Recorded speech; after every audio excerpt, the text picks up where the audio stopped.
For our A2 Media portfolio, Alex, Josh and myself chose to create a promotional brief for the release of an album, which included a music video for a song of our choice, a digipack for the album as to which our single was on, as well as a magazine advert for the digipack. Through researching different music videos, we gained a good understanding of the forms and conventions of a music video and what we needed to involve in ours to make it successful.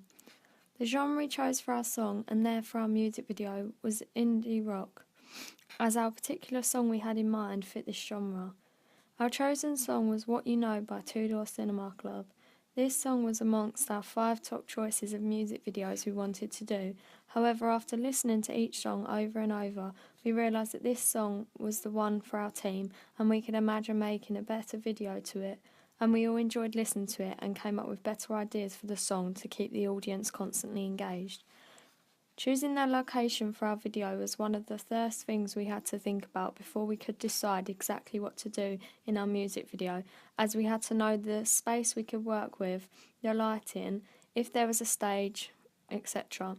The location is important in the fact that it tells you a lot about the type of band or artist, and the location also has to complement the lyrics. As we found out through our research, often band performances within the indie rock or rock genre are set in a studio-type setting. Therefore, as a team, we agreed that we wanted to shoot in a studio-type setting. We eventually decided on a simple church that was perfect for what we wanted. It had lighting fully fitted so that we could adjust it to what we wanted.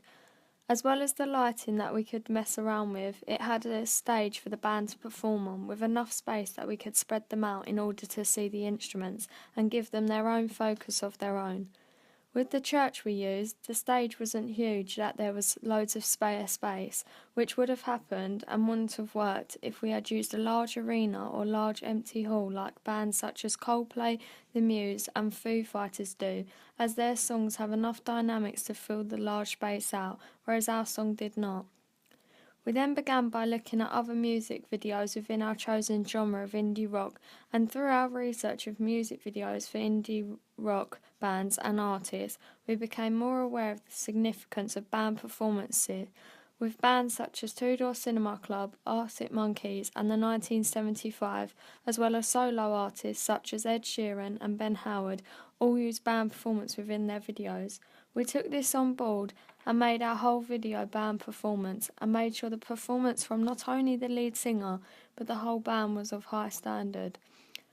Despite the lead singer of Two Door Cinema Club having more dominance over the screen time usually, the other 2 members are also shown, so we made sure to include all 3 band members in our video and not just solely focus on the lead singer. We gave our lead guitarist and drummer screen time of their own and also got many shots of them as a whole band as well to emphasise that they are a band. When we began our research, we realised that close-ups of the artist or main protagonist featured most frequently, and so we tried to replicate this in our own music video without overdoing it and giving all the screen time to the lead singer. Therefore, through our research of band performance, we were made aware that the lead singer maintains the most screen time, and this was a convention we feel we used well without overdoing it. The majority of our final cut was filmed using a handheld camera, unlike our rough cut where we filmed all of it on a tripod with very few handheld shots being used. We still used the tripod in our final cut for the strobe section as we wanted the whole band in it and wanted the camera to be dead still. By taking on our rough cut feedback and not using the tripod for the rest of the song, it helped make the video non-static and allowed us to have movement and more shots and make the audience feel more engaged, which is what we was lacking. When we compare our rough cut to that of the 1975 song Sex, our rough cut, due to the lack of camera movement and close-ups, makes the video seem dull, boring and hard to watch and almost painful, as in the video of 1975 there is a continuous movement of the camera and a variety of shots. However, when we compare it with our final cut, you can see more of a resemblance in terms of our final cut has constant movement and different shot types. The difference between our rough cut and final cut just by the use of a handheld camera is remarkable and has made our final cut so much stronger and made it seem more natural whilst also helping the video seem more seamless like a professional music video. From our rough cut, we realised that we did not light the band up, and this led to them almost looking washed out against the blue colour from the lights. Therefore, when we filmed our final cut, we made sure to check the lighting through the camera before we filmed and got it to the colour we wanted that allowed the band to be illuminated and make the audience again feel more engaged due to the colour being so quite bright pink. It also helped the audience see what emotions the band are feeling, due to our song not being a really slow or heavy rock, for example. We were sort of left in the middle. Our lyrics could be interpreted in many different ways, so we didn't decide to go with a theme as such, but we made our lead singer portray a cheeky chappy side when he looked directly at the camera. By looking directly at the camera, it makes the audience feel like they are a part of the song and feel they really know the band. Most songs, either the lead singer looks directly at the camera or can be seen looking directly away from the camera. Therefore, we asked our lead singer to incorporate a bit of both, again enhancing the forms and conventions of a real music video. The music drives the editing, and so when we edited the final cut, we had to make sure the pace of the editing matched the song. Therefore, on the chorus, we made sure the pace of the editing increased with quicker shots. The use of the split screen worked really effectively, as at one point it allows you to see each band member playing, but showing it in a different way than just from the front. The visuals help the editing, as for example with the instruments they need their own focus of their own, and so we made sure to film just the instrument alone to give recognition to the instrument and the talent of the person playing it, as it is a key part to the song. For example, after the strobe section you can hear the drums straight away, so we made sure to film just the drum kit to help emphasise the sound of the instruments rather than just the lyrics. Another video where the instruments are emphasised in is in Ed Sheeran's video. His song is quite delicate, and so when the guitar is playing he makes sure you can hear the significance of it.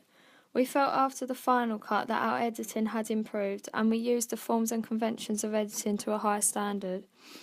To increase the validity of the music video, we included the use of a 4Music logo in the top left-hand corner of our video. It was simple but effective in making the video more professional, and these aspects are vital when increasing authenticity. Moving on to our ancillary tasks, our Digipack and magazine advert also used certain forms and conventions. For our Digipack, we firstly looked at what features are usually seen on an album cover to give us an idea of where to start. Our main focus was on the types of photos used, fonts and colours. We became aware that bands usually either have a picture of the whole band or a weird, quirky, unique photo.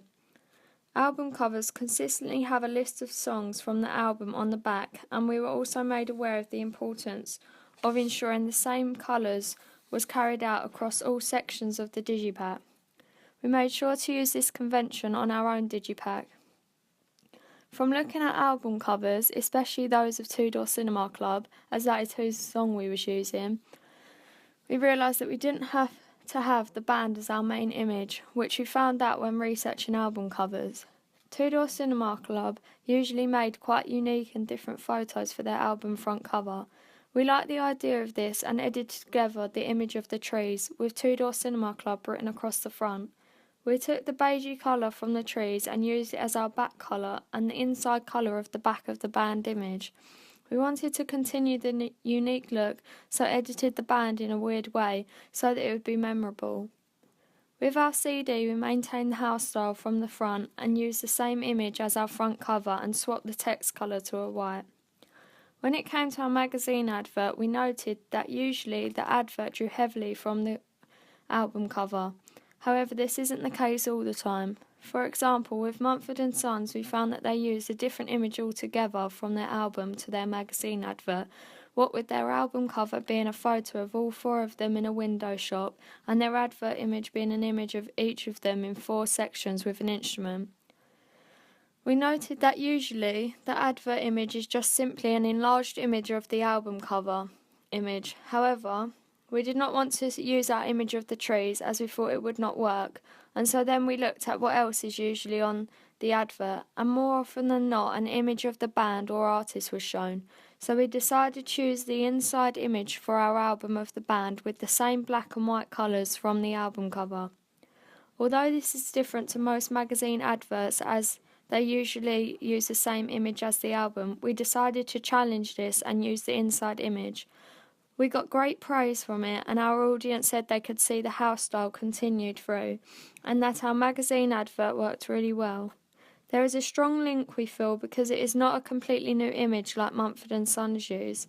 It is the same image used in the album, just not our main image.